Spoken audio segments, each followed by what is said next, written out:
La TVT au cœur de l'information.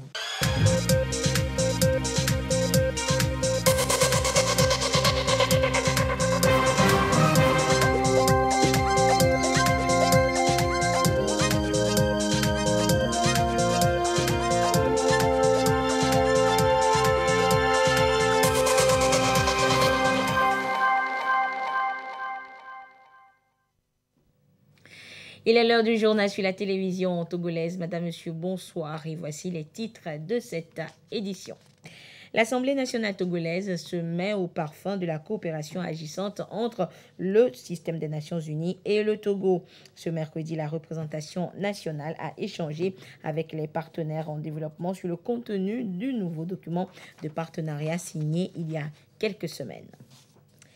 Les médiateurs des pays membres de l'UEMOA se sont quittés ce mercredi à Lomé. Durant 2 jours, ils ont tablé sur la stratégie d'action de leur association en faveur de leur population dans le domaine de la sécurité, entre autres, à découvrir dans ce journal. Et puis bientôt, le CHU de Kara disposera d'un centre d'hémodialyse pour soulager les patients de la zone septentrionale. Ce sera sur financement du PNUD et du groupe EcoBank qui ont signé un accord cet après-midi avec le ministère en charge de la Santé. Voilà donc pour les titres. Le partenariat entre le Togo et le système des Nations Unies était à l'ordre du jour de la séance de travail de ce mercredi à l'Assemblée nationale. Plus d'un mois après la signature du nouveau cadre de coopération pour le développement durable, les députés, avec à leur tête la présidente Yawa Djibori Tiegan, ont voulu s'imprégner du contenu. Le compte rendu avec Sylvia Nouglosé et Christine Petit-Kalodé.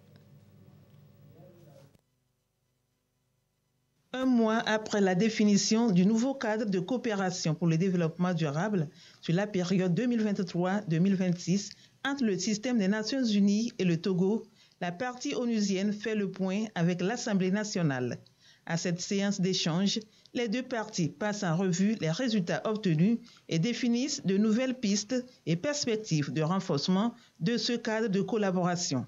En termes de résultats, le système des Nations Unies apprécie les efforts déjà engagés. C'était donc l'occasion pour le système des Nations Unies de reconnaître le leadership du chef de l'État pour le nouveau cadre de coopération du système des Nations Unies et de féliciter également les efforts que le chef de l'État a pu effectuer dans le cadre du maintien de la paix et de la sécurité. Nous avons, en tant que système des Nations Unies, félicité les avancées qui ont été réalisées par l'Assemblée nationale sous le leadership de la présidence de l'Assemblée nationale dans le cadre de l'adoption des différentes lois qui ont été faites sur l'assurance maladie universelle, sur les 4 lois utilitaires qui ont été adoptées en novembre, sur le bien-être de la femme, sur la protection sociale et enfin la dernière loi contre les violences sexuelles des apprenants en milieu scolaire. Le plan stratégique de l'Assemblée nationale, qui comporte 4 axes essentiels, se retrouve un petit peu dans le travail que fait le système des Nations Unies, qui met au centre de ses préoccupations les populations, les collectivités locales et surtout la protection sociale. Pour une réponse à la crise sécuritaire dans la région des Savanes et pour mieux protéger et accompagner les populations, l'institution parlementaire a joué un rôle important qui a été salué par le système des Nations Unies. Le nouveau cadre de coopération entre les deux parties est ambitieux et cadre avec les priorités du pays. Je saisis cette occasion pour saluer le nouveau cadre de coopération pour le développement durable entre le Togo, notre pays, et le système des Nations Unies couvrant la période 2023-2026 pour un montant de 247 millions de dollars, soit environ 150 milliards de francs CFA. Cette nouvelle approche multi-acteurs et cette mobilisation remarquable sont en parfaite cohérence avec les priorités du pays, conformément à la vision du président de la République, Son Excellence M. Faure Zimna Singbe, vision qui est de consolider les bases d'un Togo en paix, d'une nation moderne et prospère avec une croissance inclusive et durable. Dans le cadre du précédent partenariat, l'Assemblée nationale a obtenu l'appui conseil du système pour se doter d'un plan stratégique de développement institutionnel dont la mise en œuvre est toujours en cours. Je voudrais réitérer ma profonde gratitude aux agences du système des Nations Unies pour la qualité de la coopération agissante qu'elles entretiennent avec notre pays et assurer de l'entière disponibilité de la représentation nationale à œuvrer avec elles pour une meilleure mise en œuvre du nouveau cadre de partenariat pour le développement durable de notre pays. La représentation nationale et l'équipe du système des Nations Unies misent fortement sur la meilleure synergie d'action pour le succès de ce nouveau cadre de partenariat qui s'étend sur 3 ans. Le financement de la protection sociale pour les populations et la couverture santé universelle est une priorité de l'Organisation internationale du travail déclinée en projet. Projet dénommé « Des options pour un financement durable de la protection sociale, y compris le système de couverture maladie universelle ». Et c'est le sujet d'échange et de réflexion des experts depuis ce mercredi à Lomé. Et ceci en vue de permettre aux différents acteurs de pouvoir mettre en place des stratégies pour relever les défis liés à l'accès universel aux soins. Les précisions dans ce reportage de Ulrich Amega. En Afrique, seulement 17% de la population sont jusque-là couvertes par au moins une prestation de protection sociale et une couverture maladie selon l'Organisation internationale du travail. Travailleurs de l'économie informelle, des zones rurales et urbaines, travailleurs domestiques et migrants sont pour la plupart exposés. Le problème majeur à la base demeure le financement estimé à 3,8% du PIB avec des disparités par région. Consciente de la situation, l'OIT opte pour un financement durable de la protection sociale, y compris le système de couverture maladie universelle. Le sujet est au cœur des échanges à cette rencontre. La protection sociale, elle est une des dimensions essentielles du travail décent. Pas de travail décent sans protection sociale des travailleuses, des travailleurs et de leurs familles. Et donc c'est pour ça que l'organisation internationale poursuit résolument cet objectif d'appui au gouvernement pour l'extension de la protection sociale. On voit que la réduction des inégalités, la réduction de la pauvreté, la réduction du travail des enfants, des vulnérabilités passe par la couverture de protection sociale des populations. Et c'est ce que l'on cherche à faire. Mais il y a des vrais enjeux, des enjeux en termes de financement, c'est-à-dire qu'il faut un engagement politique fort. Et ça, le gouvernement du Togo l'a montré. Protection sociale et couverture santé universelle. Priorité à l'agenda du gouvernement à travers sa feuille de route. L'adoption en 2021 de la loi sur l'assurance maladie universelle et plusieurs programmes en cours d'exécution au profit des populations en sont une illustration. Une des priorités retenues sur lesquelles nous devons absolument accélérer, selon le maître mot du chef de l'État, c'est la mise en place d'un financement durable de la couverture maladie universelle. Et qui dit couverture maladie fait appel à un principe de solidarité entre nous tous les citoyens togolais, pour permettre aussi bien à ceux qui sont en mesure de contribuer que aux personnes vulnérables de pouvoir se soigner sans que le problème financier ne soit un frein. Le Togo a mis en place déjà un certain nombre de programmes de gratuité ou de subventions que nous connaissons dans le cadre de l'offre de santé, telles que la lutte contre les maladies prioritaires, sida, tuberculose, paludisme, le School-Assure. Nous avons le dernier né, le programme Wezu. Tous ces programmes sont également renforcés par le projet FNFI, où tous les bénéficiaires bénéficient d'une certaine protection en termes d'assurance santé pendant toute la durée de leur crédit. Et donc, il est question aujourd'hui de mettre tout cela en cohérence. Atteindre une couverture maladie universelle de 60% d'ici à l'horizon 2025. Ambition du gouvernement soutenue par l'Organisation internationale du travail. L'extension progressive est privilégiée. Le présent projet devra permettre de définir les directives pour des systèmes de protection sociale durables et pérennes. Et nous reviendrons tout à l'heure une fois encore au chapitre santé avec cette bonne nouvelle pour les populations de la partie septentrionale. Ce prochain centre d'hémodialyse qui sera construit au sein du CHU Kara sur financement du PNUD et du groupe Ecobank. Nous y reviendrons donc dans le courant de cette édition.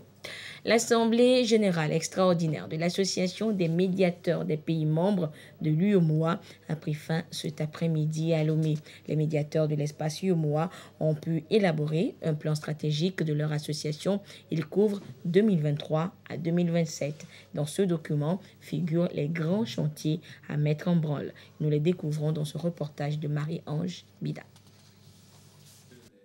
3 jours de travaux pour sortir un document, le plan stratégique de l'AMP-UEMOA, Association des médiateurs des pays membres de l'UEMOA. Il traduit les grands enjeux pour les 5 prochaines années. Nous avons impliqué les anciens médiateurs qui ont eu une connaissance de l'organisation, qui nous ont aidés à faire le diagnostic. Il n'est pas un secret pour savoir que nos institutions de médiation ne sont pas bien connues. Alors, ce plan stratégique, en quelque sorte, va apporter une certaine réponse. Comment nous rendre plus visibles? Comment être plus performants au service des citoyens de notre espace communautaire? L'intégration sous-régionale, un des points clés de ce plan stratégique. L'AMP-UEMOA y accorde de l'intérêt. Je voudrais, au nom de mes pairs, exprimer nos remerciements et notre reconnaissance infinie à son Excellence Faure Essozi-Mnanya Singbe, président de la République togolaise, pour sa disponibilité constante. Ce plan stratégique devrait favoriser une plus grande implication de notre regroupement dans les chantiers de l'intégration, de la consolidation de l'état de droit et de la sécurité dans notre sous-région. L'Association des médiateurs des pays membres de l'UEMOA vient une fois encore d'apporter la preuve, s'il était besoin, de son engagement et de sa volonté pour la cause communautaire et le bien-être de nos populations. Créée en 2008, l'Association des médiateurs des pays membres de l'UEMOA n'a de cesse d'œuvrer pour la bonne gouvernance et l'état de droit. La rencontre de Lomé fait suite à celle de Ouagadougou tenue en 2022. Et à cette rencontre de Lomé, les médiateurs n'ont pas que élaboré leur plan stratégique, ils se sont aussi prononcés sur la crise sécuritaire qui secoue le continent. À cet effet, ils ont pris des recommandations à l'endroit des pays membres, et notamment une déclaration dite de Lomé qui a clos les travaux. Les grandes décisions de la rencontre des médiateurs, c'est dans ce reportage de Marie-Ange Bida. Contre l'insécurité, ils partent en rang serré. Les médiateurs de l'espace UEMOA à Lomé vont sur des solutions. Ils sont guidés par une conférence thématique. Elle fait l'état des lieux de la situation sécuritaire dans l'espace UEMOA avec des recommandations. Aux États membres, privilégier la coopération régionale en matière sécuritaire par la mutualisation des forces, des compétences et des moyens. Renforcer les dispositifs sécuritaires aux frontières. Neutraliser les sources d'approvisionnement des groupes armés terroristes.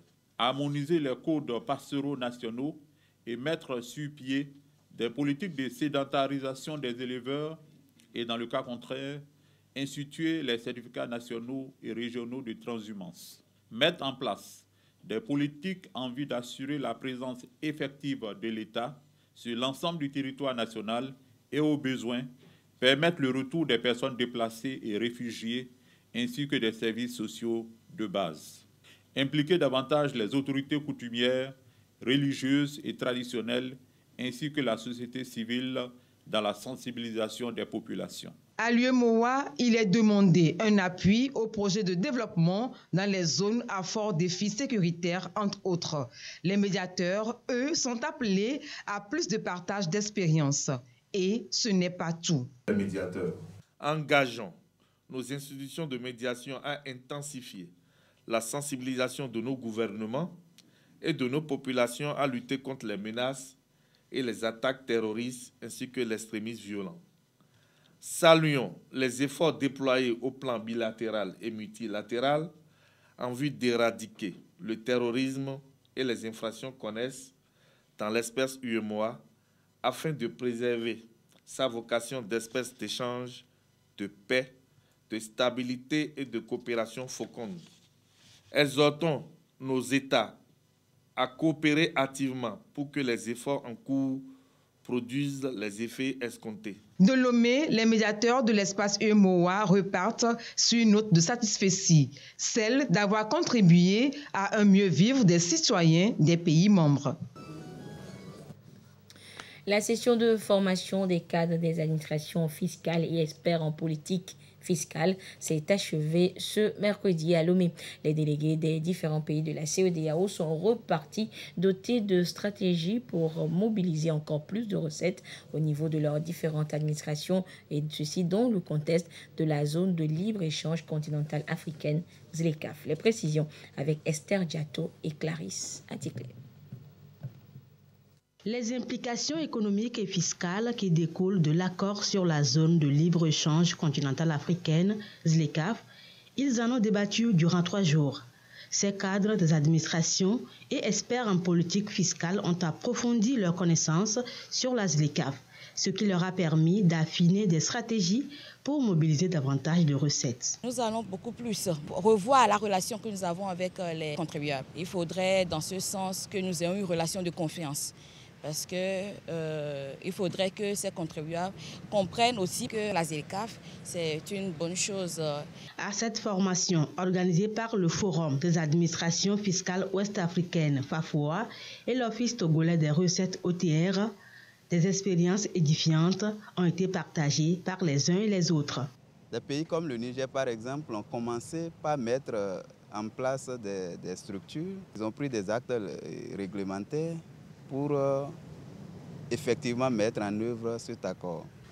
Tel n'est pas le cas pour le moment dans notre pays et je pense que c'est une bonne expérience qu'il faudra capitaliser. La libéralisation des échanges dans le contexte de la ZLECAf devait permettre une harmonisation de la fiscalité intérieure des États membres, surtout en matière d'impôts directs. Plus de recettes donc pour les États.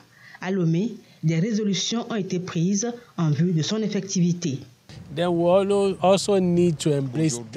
nous sommes dans un monde de technologie. Nous nous appelons tous à investir beaucoup davantage sur la technologie parce que cela nous permet également de procéder à la collecte des taxes à travers les canaux en ligne. Nous mettons au centre de nos préoccupations le contribuable. On ne peut pas parler d'administration fiscale ou douanière si celui qui contribue, celui qui paye ses impôts et ses taxes n'est pas au cœur de nos dispositions. Donc à cet égard, il y a également une sensibilisation, une formation du contribuable également qui a été discutée lors de nos travaux. Parce qu'avec cette zone de libre-échange, nous allons pouvoir aider nos gouvernements à mobiliser beaucoup de recettes.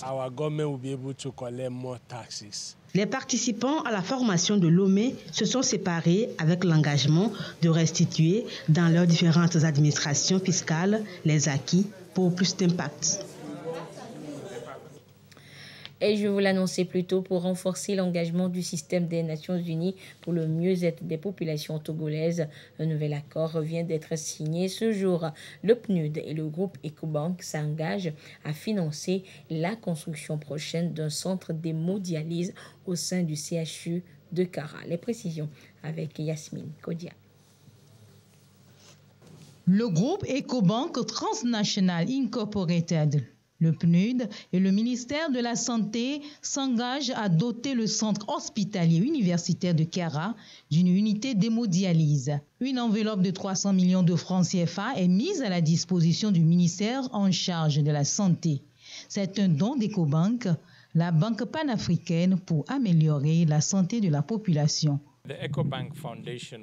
À travers notre fondation, on a plusieurs projets dans l'ensemble de nos 33 pays et ces projets couvrent différents aspects, différents secteurs comme le secteur de la santé. On s'est rendu compte qu'il n'y avait pas un centre d'hémodialyse dans le nord du pays. Du coup, on a pensé que c'est un projet qui va pouvoir bénéficier les milliers de personnes. La mise en place de ce centre permettra aux 3 millions de Togolais vivant dans la région septentrionale du Togo de bénéficier de traitements liés à l'insuffisance rénale. Le PNUD soutient l'initiative. Le PNUD se félicite de ce partenariat et conformément à ses procédures, ses règles, pourra poursuivre la réalisation donc, de cette construction aux côtés du ministère de la Santé qui assure aussi le leadership de ce projet et pouvoir accompagner aussi la formation des personnels médicaux afin que ce joyau puisse être opérationnel dès la réception. Actuellement, le Togo ne dispose que d'un seul centre d'hémodialyse, celui du CHU Sylvanus Olympio à Lomé. Ce nouveau centre, selon le ministre de la Santé, va continuer non seulement à offrir des soins de qualité aux patients, mais il offrira également un meilleur environnement de travail aux prestataires. L'ouverture d'un service d'hémodialyse au CHU Kara vient à point nommé parce que ça répond totalement aux soucis du gouvernement. C'est en phase avec notre plan national de développement sanitaire et c'est totalement en phase avec la feuille de route gouvernementale. Donc nous ne pouvons que dire un très grand merci à nos partenaires que sont Ecobank et le PNUD. En plus de faire avancer l'agenda économique du Togo, Ecobank participe également de manière durable au bien-être des communautés. Et parlons toujours de partenariat. Le président du groupe de la Banque mondiale, David Malpass, est attendu à Lomé ce vendredi 31 mars. Et durant sa visite, il rencontrera le chef de l'État Faure Sozimna Gnazingbe, avec qui il évoquera entre autres les axes d'intervention de son institution au Togo. Les précisions avec Ulrich Amega. Le président du groupe de la Banque mondiale, David Malpass, en terre togolaise, vendredi prochain. Une visite de haut niveau qui illustre les bonnes relations entre l'institution de Bretton Woods et le Togo.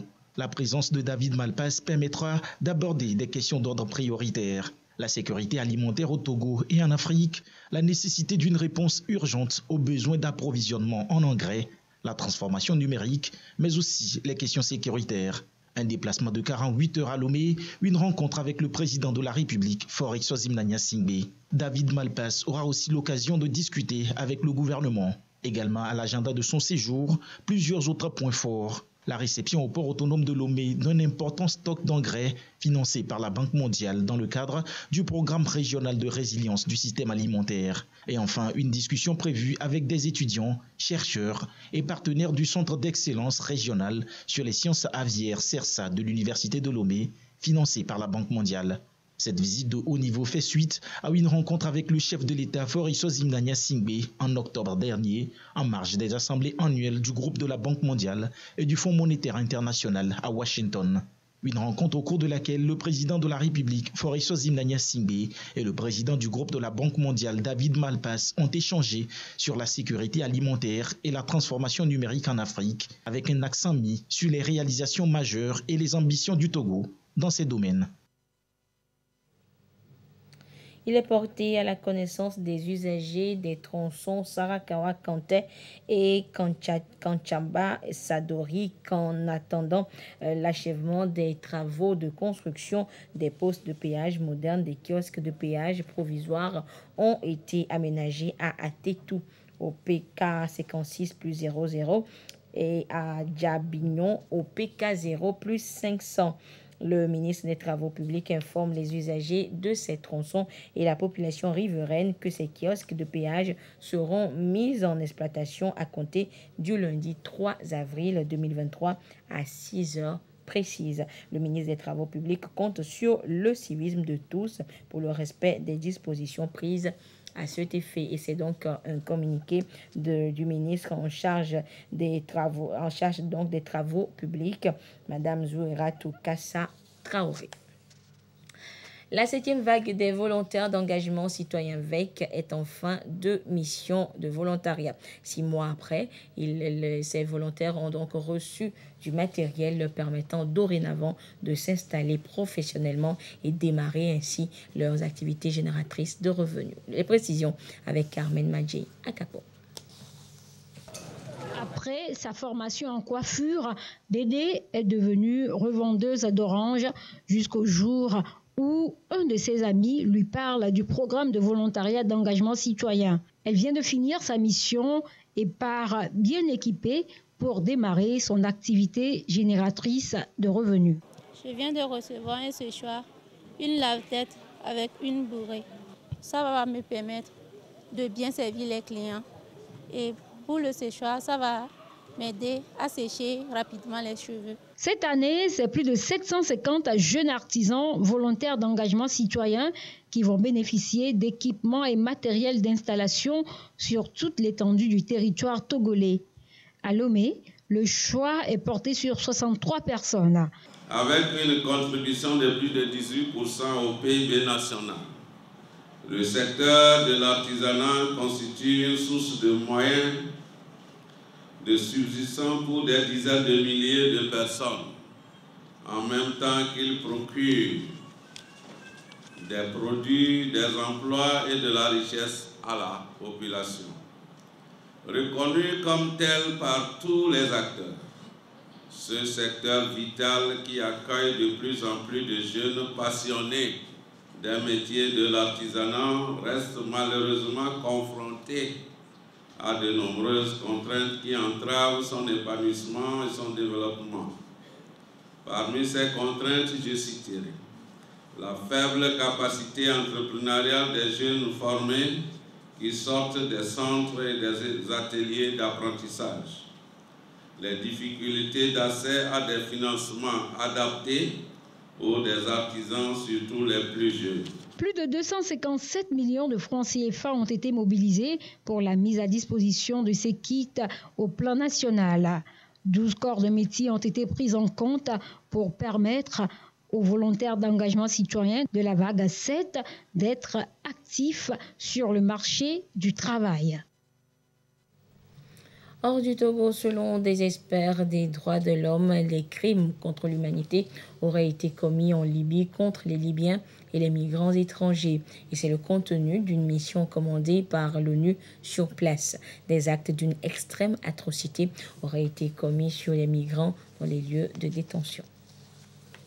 Les experts des droits de l'homme soutenus par l'Organisation des Nations Unies ont déclaré lundi qu'il existe des preuves que des crimes contre l'humanité ont été commis contre des Libyens et des migrants en Libye, y compris des femmes forcées à l'esclavage sexuel. Les enquêteurs mandatés par le Conseil des droits de l'homme de l'ONU ont également reproché à l'Union européenne d'avoir apporté son soutien aux forces libyennes qui, selon eux, ont contribué aux crimes commis contre ces êtres humains. La mission a constaté que les crimes contre l'humanité ont été commis contre des migrants dans des lieux de détention qui sont sous le contrôle réel ou nominal de l'organisme de lutte contre la migration illégale, des gardes-côtes libyens et de l'appareil de soutien à la stabilité. Et ces organismes ont reçu une aide technique, logistique et financière de la part de l'Union européenne. Le nouveau rapport détaillé, basé sur des entretiens avec des centaines de personnes, dont des migrants et des témoins, conclut une mission d'enquête créée il y a près de 3 ans pour enquêter sur les violations des droits de l'homme et les abus commis dans ce pays d'Afrique du Nord. Nous avons donc trouvé des cas d'esclavage de personnes qui ont été vendues à des entités extérieures pour effectuer divers services, mais aussi d'esclavage sexuel de femmes dans et autour des centres de détention. Les conclusions relatives à ces 2 éléments sont nouvelles pour la mission et représentent, je pense, un ensemble très important de violations que nous n'avions pas été en mesure d'établir lors de nos cycles de rapports précédents. La Libye, largement dépourvue de lois, est devenue ces dernières années le principal point de transit pour les personnes provenant d'Afrique à la recherche d'une meilleure qualité de vie en Europe. Retour en page nationale avec la 4e édition du concours de récitation du Saint-Coran en ce mois béni de Ramadan, une initiative de l'ONG AOIB qui veut amener les jeunes candidats, jeunes musulmans orphelins, à s'approprier les valeurs de l'islam à travers les saintes écritures. 21 candidats ont compétit et ceci dans différentes catégories. Le compte rendu avec Clarisse Antiquet. النجم إذا هوى ما ضل صاحبكم وما غوى. Des jeunes musulmans en compétition pour la récitation du Saint-Coran. C'est la 4e édition de ce concours organisé par l'ONG AOIB à l'endroit des orphelins. 4 catégories sont en jeu. Nabaï, Moulk, Moujadala et Arkof. Latifatou Karim Sakibou est sacrée meilleure lauréate.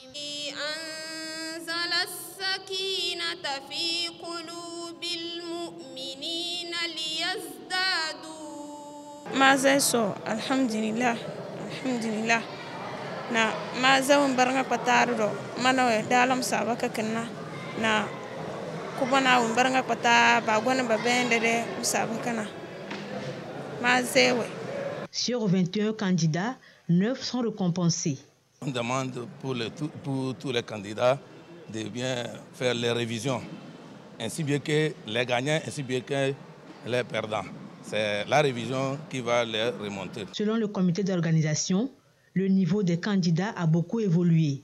Ils ont mémorisé jusqu'à 1/6 du Coran contre 1/10 l'année dernière. Ils ont fait de belles prestations, de très belles prestations.